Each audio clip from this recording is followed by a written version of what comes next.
I'm going to share my story because I think it is important to share things with other people so they can learn from it, but also to remind people that their horrible life experience with women is not unique to them. I'm now 46 years old and was raised with an intact family that included mother, father, and a sister. Mom was stay-at-home and Dad worked at a blue-collar job. We were typical middle-class people with all the day-to-day ups and downs of life but no tragic issues. My parents always told me to get an education and decide your own future. The importance of family and leadership was emphasized, and I wanted to do my parents proud because they sacrificed for me. I developed into a type A self-driven person. Fast forward and I went to college and law school. I became a lawyer and worked for a law firm and soon opened up my own law practice. I took out loans to do this and soon opened up my own law practice before the age of 30. Sadly, I did not practice family law, did not know or hang out with anyone who was divorced. I always thought the issues of child support and divorce matched with trailers and domestic violence. I heard the marriage sucks jokes on TV etc., but always believed that my job was to be successful, take care of a family, and raise kids with a wife that would stay home and take care of them all while I encouraged her to grow and do things for herself. I'm a typical man in that I like a good-looking woman. I dated women who were fun and or looked good because that is what we do. You want your kids to be good-looking and other men to look at your wife and just know that this guy was successful at everything. Due to my own immaturity and desire to pay my school loans back, I was never going to get married in my 20s. The women were always looking for more, and a young guy with no money and student debt, despite a promising future, just couldn't keep up with the guys who were a little further along. Finding an attractive woman with values who wanted to build something with you seemed to be a pipe dream. Don't get me wrong, there were plenty of women who were quality, but without attraction to them, you aren't going to choose her as a wife. Let me also say that I consider myself humble and thankful for everything I have, and my definition of attractive isn't off the charts realistic, but that being said, a woman must inspire on some level. Fast forward and the business grows, I pay back my loans, but here I am age 35, no wife, no kids, and I want to be a family man. Long story short is I start dating a woman who is my age, from a family unit like mine, off the charts attractive, and wants to be a mom. After 6 months of dating I move her into my home. At the time I met her I had been dating women who were just horrible self-centered people. They cared about no one but themselves. It was all about what can you do for me. The successful, strong women that I preferred were all into the careers and did not want kids until they were 40 and they realized it was too late. I didn't want that. After moving the woman into my house, we were married soon after. She got pregnant the first month and over the next 2.5 years we had 2 daughters. After the last child she refused more kids. She had everything given to her and was a stay-at-home mom. While the sex wasn't great, it wasn't a huge issue. This is when the change began. She refused to clean the house, spent her evenings at the gym while I gladly watched the girls, and the sex stopped. Within 4 years of marriage she literally didn't come to bed at night and we were living separate lives. I would work all day, I never heard from her, and when I came home, we would eat, but within 5 minutes of sitting down, she would finish, get up with the kids, bathe them and put them to bed, and she was then in front of her laptop until 2 a.m. at night. Any inquiries about what she was doing was met with disdain and me being told it was her way to relax.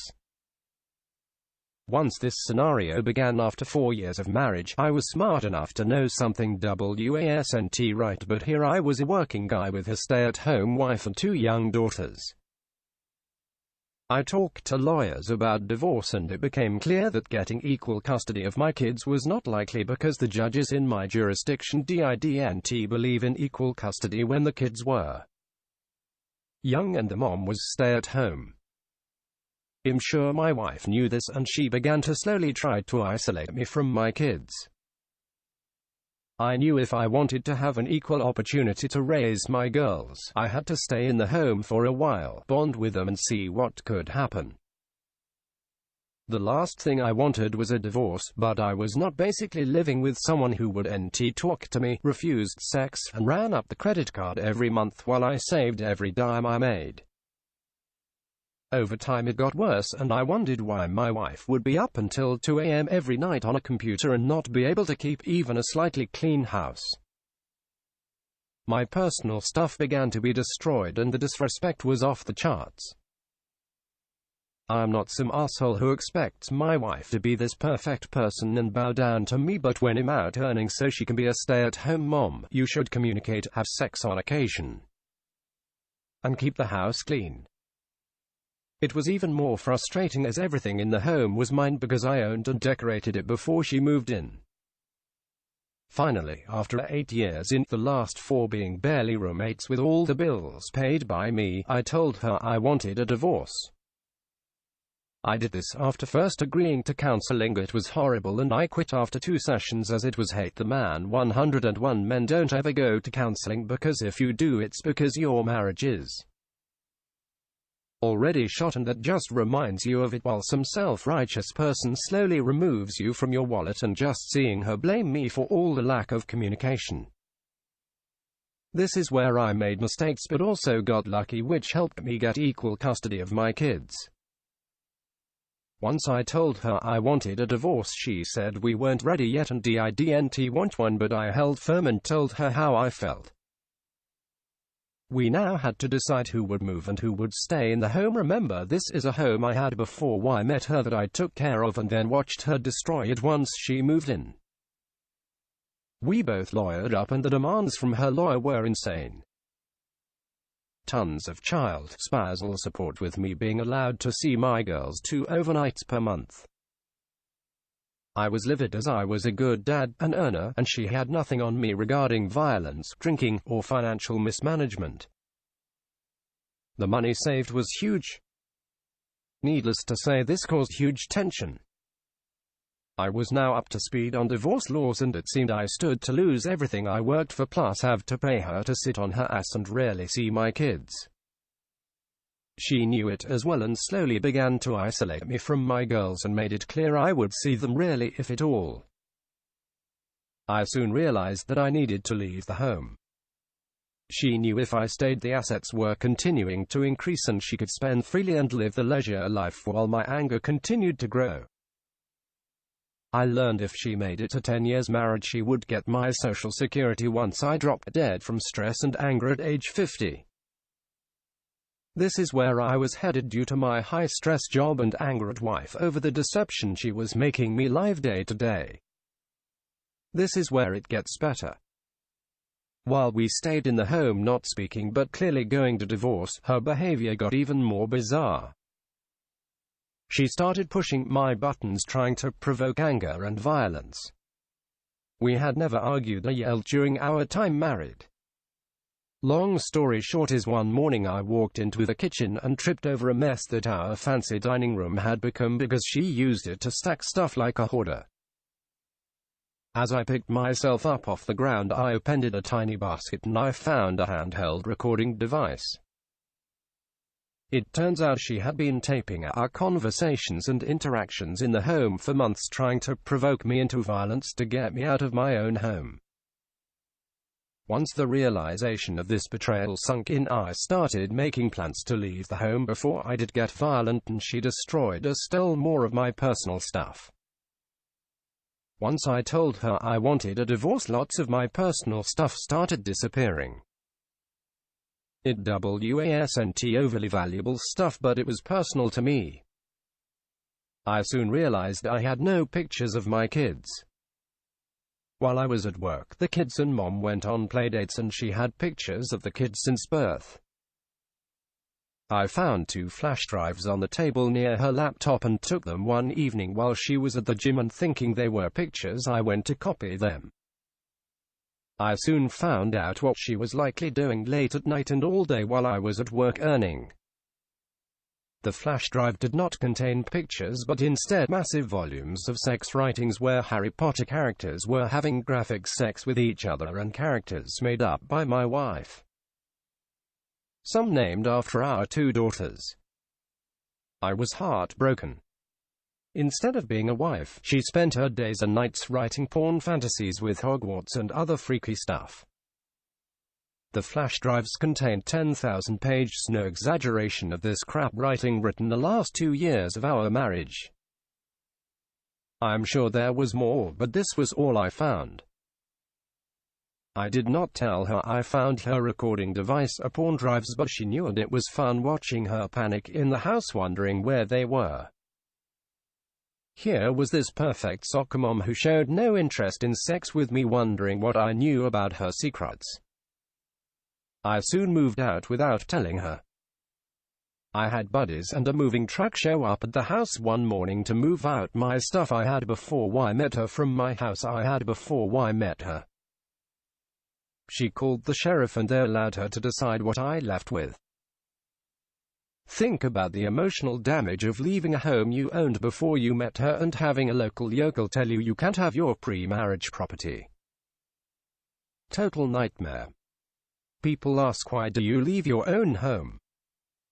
If you are successful in build up assets, you are going to lose it, so I wanted to give up the home and get a fresh start.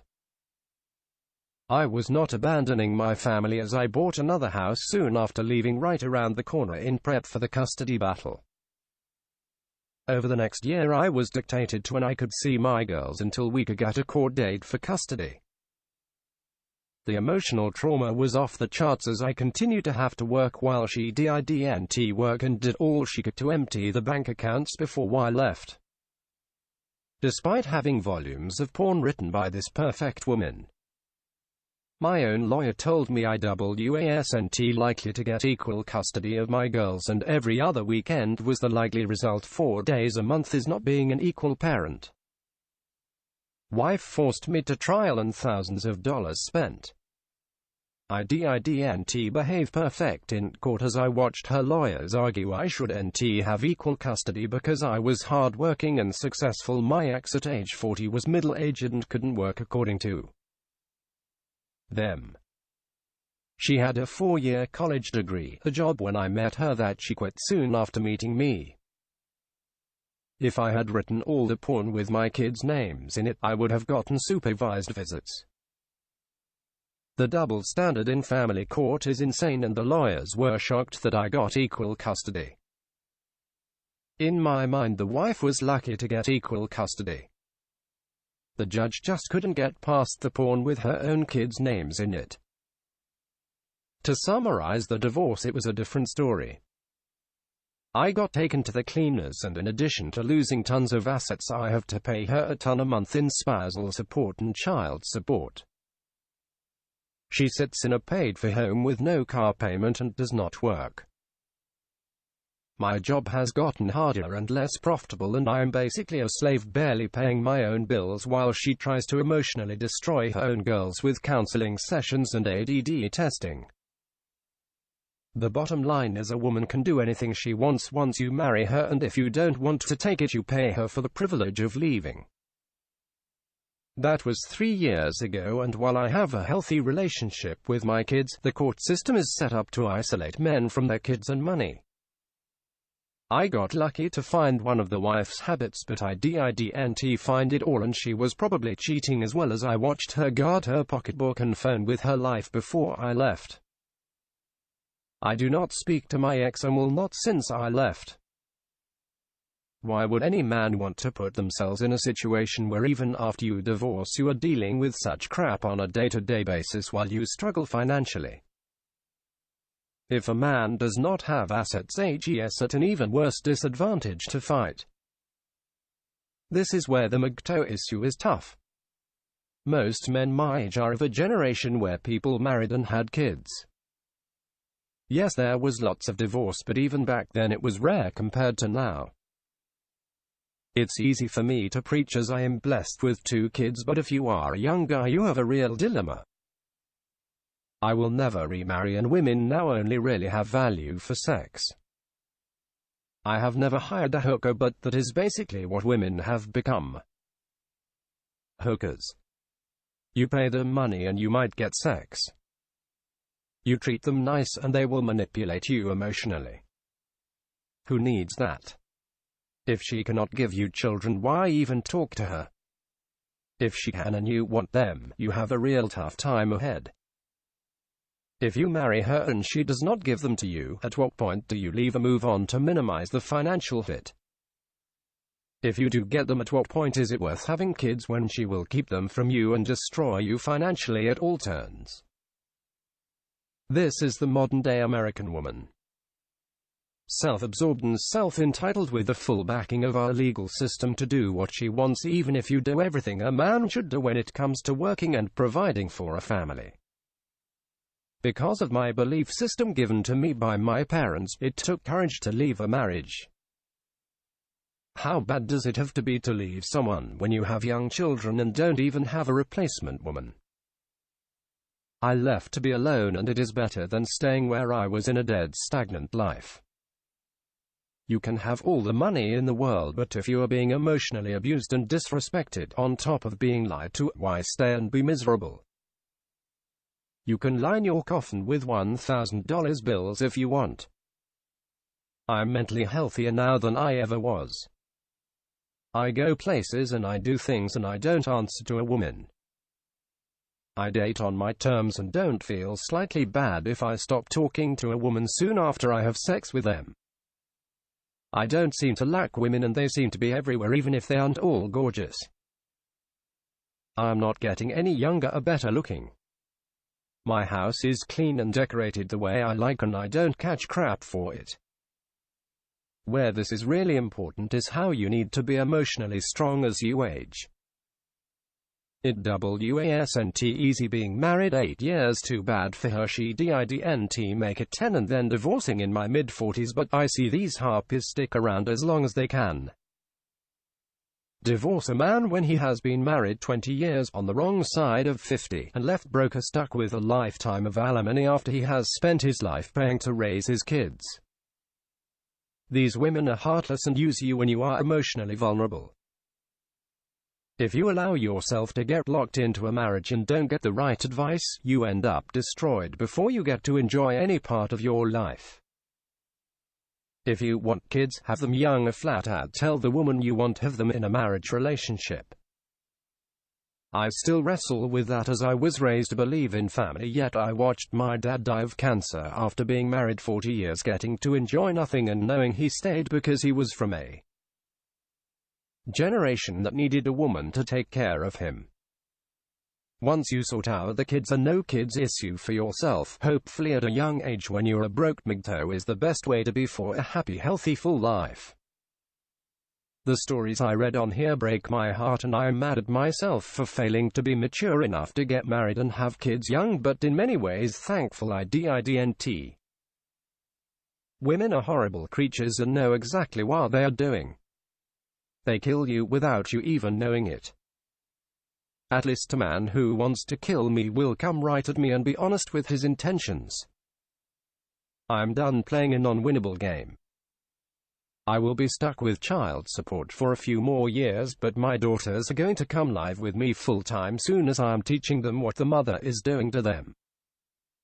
I hope they will be able to have families of their own, but for that to happen they need to treat a man well, as the good ones will be MGTOW as they get educated at a younger age, because there are sites like this to teach them. My fear for my daughters is they will have kids with a bad dad outside of marriage, and I may have not set a good example by leaving, but I fought for them and now must fight for me. I wish everyone the best and know that there are men out there who share your views, and that we live in a system that is anti-man, anti-family, and filled with feminists who offer nothing but hate. Until we learn to stand up these type of people by putting ourselves first, it's only going to get worse.